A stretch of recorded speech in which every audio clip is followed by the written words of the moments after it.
Okay, mga kauturan kag kaabyanan, diyutay naman lang ginutlo ang nabilin agud nga makapadayon kita sa aton nga palatuntunan sa kahanginan.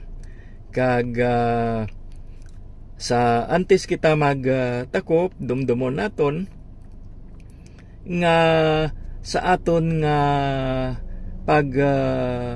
pangatubang sa mga pagpanghangkat sang kabuhi, ang aton kadalagan yara nasandig sa aton nga pagpangamuyo.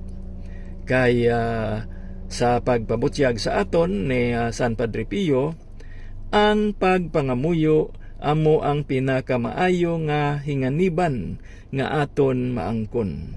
Amo ini ang liabi nga magabukas sang palamatinan sang aton amay sa langit.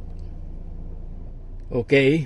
So, mayari kita nga concluding song and prayer, no?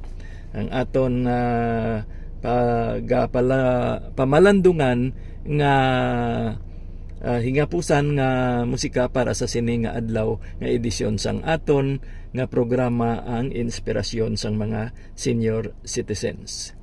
Kag ini amo ang Salmo 71 nga aton pagapamatian kag aton nga pasakupan sa aton nga pagpangamuyo.